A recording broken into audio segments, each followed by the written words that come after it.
My husband, Eli, and I were having dinner when his mother, Helen, suddenly burst into the restaurant and yelled, "Why didn't you invite me?" Eli quickly apologized and pulled out a chair for her. I was furious, but I managed to stay calm. I stood up and said, "You two enjoy, because I'm done with this marriage." The whole restaurant went quiet. I'm 34, married to Eli, who is 38.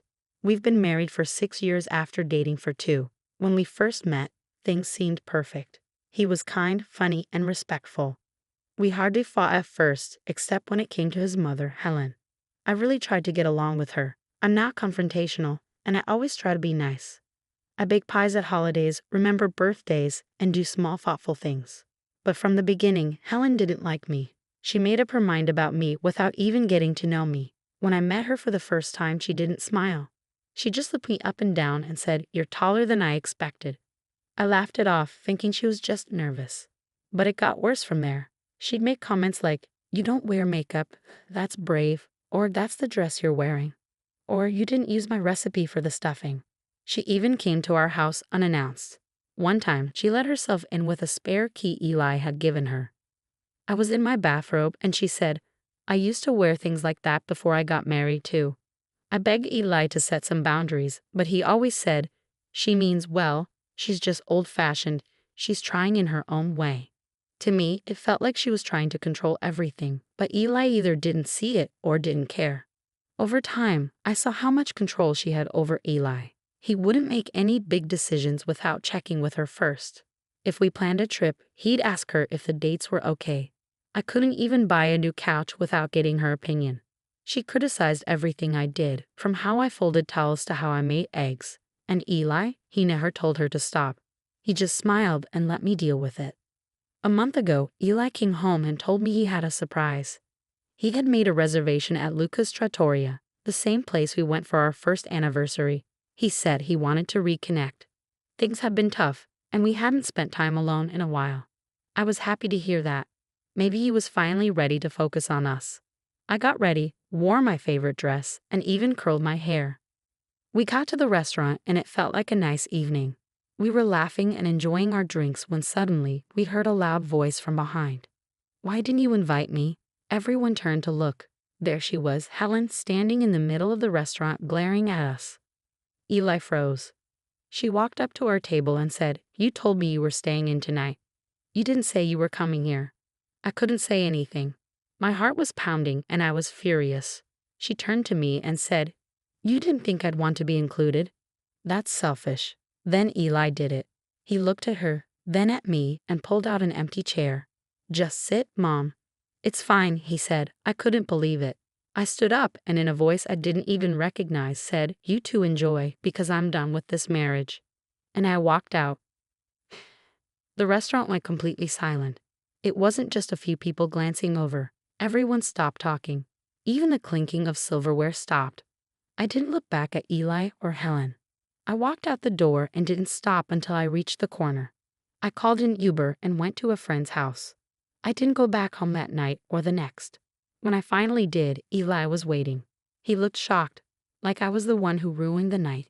He said, "You embarrassed me." I replied, "You chose her." He tried to explain, saying he didn't want to make a scene and that telling her to leave would have caused more trouble. He said he didn't know what else to do. I said, "You could have stood up for me like a husband, like someone who cares." He didn't say anything. This wasn't just about one bad dinner. It was years of being ignored, pushed aside, and expected to just deal with it. I didn't scream. I didn't cry. I started planning quietly. I stopped engaging with him. No more conversations. No more pretending. I began separating everything. Finances, accounts, everything. I met with a lawyer, got documents, took pictures of everything in the house that I bought. I opened a new bank account, changed my direct deposit, got a P.O. box, and found a new apartment. Eli still acted like nothing was wrong, like the dinner was just an overreaction. I stopped sleeping in the same bed, stopped cooking meals. He didn't seem to notice, or maybe he did and didn't care. After the dinner incident, I stayed quiet and took time to think. Eli acted like nothing had happened. The day after I came back, he was playing video games on the couch like it was any other Saturday. He asked, "You feeling better?" I didn't respond. He said, "You know how she gets." It's easier to let her come along than deal with the drama. I didn't answer, I just walked past him, realizing I was done pretending. I wasn't going to ask him to set boundaries anymore. I was going to act. I made copies of everything: bank records, receipts, texts, and emails. I handled most of our finances, so it was easy to track everything. I found out Eli had been sending his mother money, small amounts at first, but it added up. There were transfers labeled Mom's refund for car repairs, Helen groceries, and reimburse Mom for brunch. I never agreed to any of that. When I casually asked him about it, he said, "She's done so much for us. It's the least I can do." I added screenshots of these transactions to my folder. Things took a bigger turn one morning. While Eli was in the shower, I saw a message from Helen on his phone. I wasn't snooping, but I couldn't ignore it. It said, "Did you tell her yet?"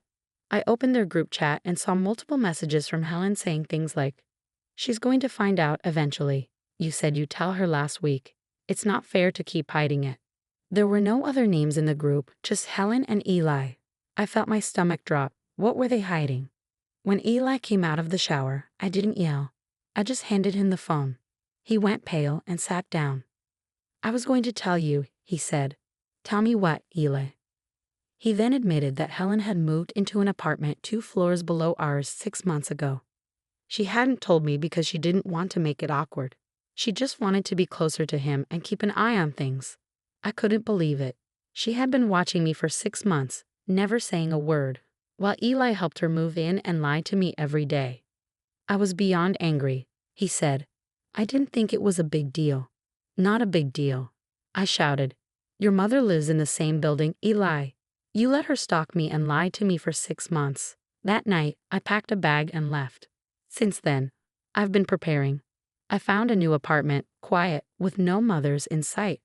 My lawyer has been great, handling everything step by step. But Helen? She's not taking it well.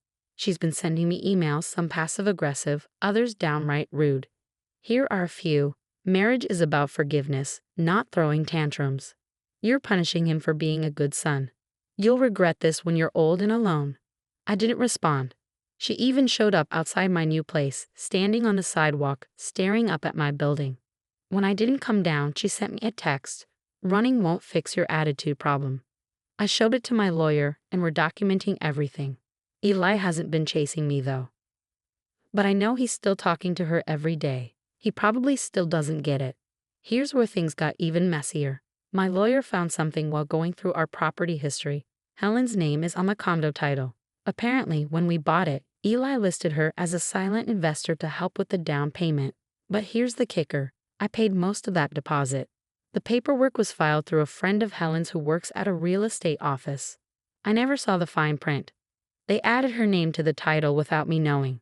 So now it's me against Eli and Helen, and technically she has a claim on our home. She could try to block me from selling it or force Eli to keep it. My lawyer says we can fight it, but the fact that Eli signed that without telling me, it feels like he was planning this long before that restaurant scene, maybe from the start. I thought the betrayal was bad when I found out Helen had moved 2 floors below us. But I was wrong. I didn't realize how deep the situation went until this week. I thought I was just dealing with a controlling mother-in-law and a husband who couldn't stand up to her. Turns out, I was in the middle of something much more calculated. 2 days ago, Eli texted me asking to meet. He said he wanted to talk about ending things peacefully. He sounded serious, so I agreed to meet at a coffee shop, not Luca's, don't worry. He showed up with a folder and said, "I brought some papers." Nothing legal, just something to make the split smoother. I didn't touch them. I asked, "What are these?"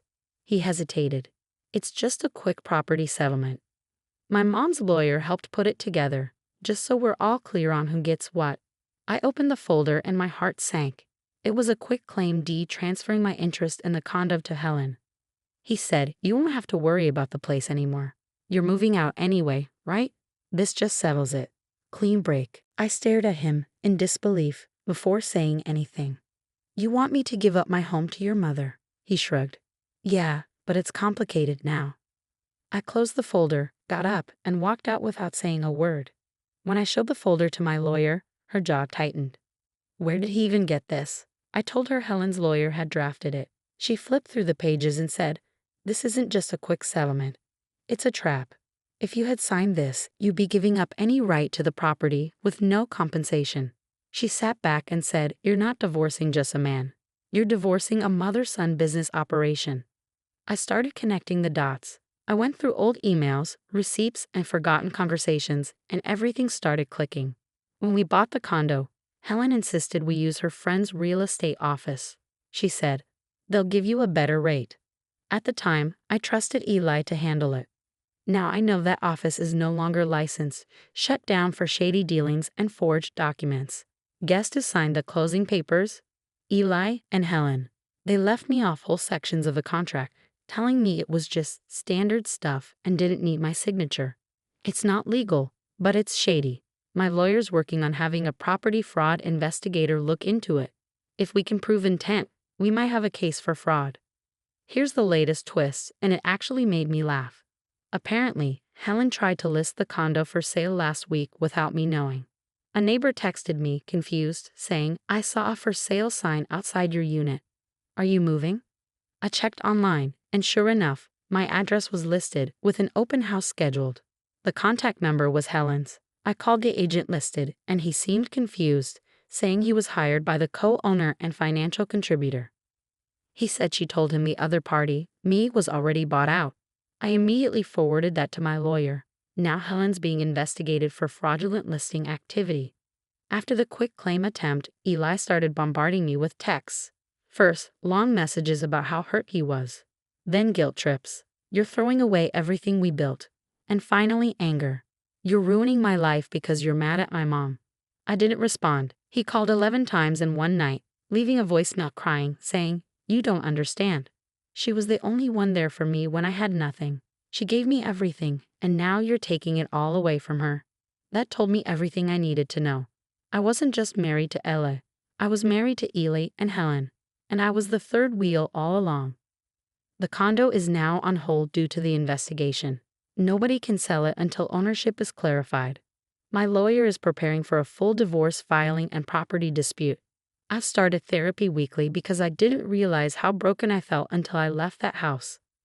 Helen is under watch. If she tries another stunt like the fake sale, we'll file criminal charges.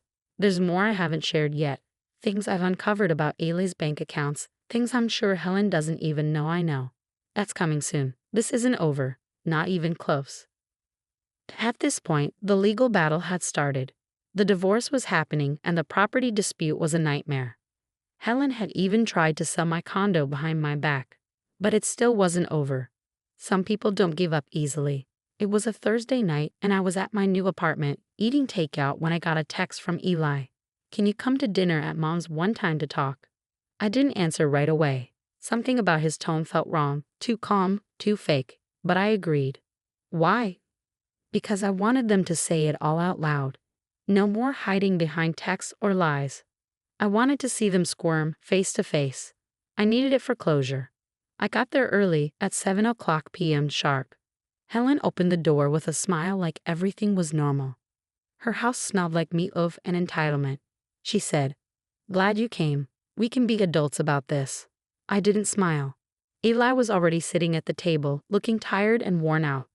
Good. We sat down. Dinner was quiet at first, then Helen cleared her throat. "We wanted to talk about the condo, about what's fair." Fair? I almost laughed. She kept talking. "You were never financially ready to buy something like that. Eli and I made it happen. It only makes sense that we protect our investment." Eli nodded a little. "It was never meant to go this way." I put my fork down. "You mean the way you lied about her living in the building, forged my signature, and tried to trick me into signing my property over with a fake document?" Helen frowned. "Don't be dramatic." That's when something snapped in me. I stood up. "You think this is about property? This is about how you both disrespected me for 6 years. You never saw me as family. You never even saw me as real." Eli said, "I tried." "No, you hid behind her your whole life. You never really left her house. You just brought it into mine." Helen stood up now too. "You don't understand how hard he's had it. I gave him everything."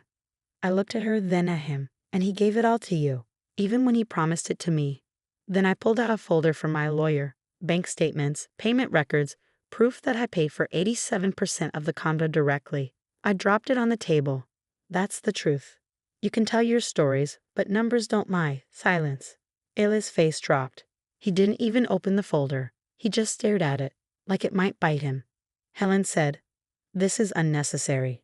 You're being vindictive." Just then, a voice spoke behind me. "She's not being vindictive. She's telling the truth." It was Helen's sister, Aunt Marie. I hadn't noticed her come in. Apparently, she was involved because my lawyer had subpoenaed Helen's financials, some of which were tied to Marie through a family trust. Marie walked in with her arms crossed. "Do you want to tell her, Helen? Or should I?" Helen froze. I asked, "Tell me what?" Marie looked at me. The money Helen used for the down payment, it wasn't hers. It was from a trust fund left by her late husband, meant for younger family members. She wasn't supposed to touch it. She forged documents to get it released. I found out because your lawyer asked me to verify the funds. My stomach dropped. Eli whispered, "Is that true?" Helen stayed quiet.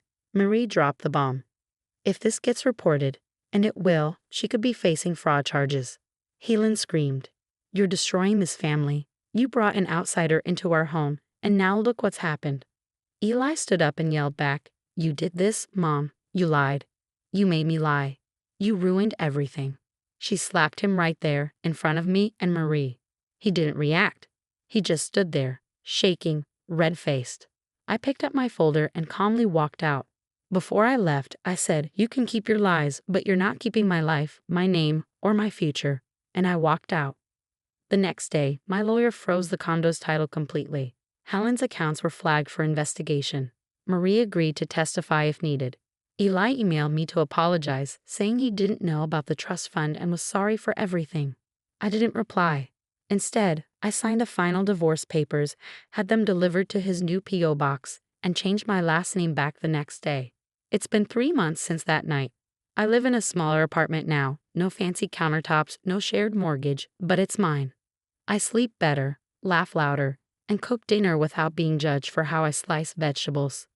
Sometimes I look back and feel angry about the years I lost, about how blind I was. But mostly, I feel grateful because I got out. And if you're reading this, wondering whether you should walk away from someone who never stood up for you, here's your sign.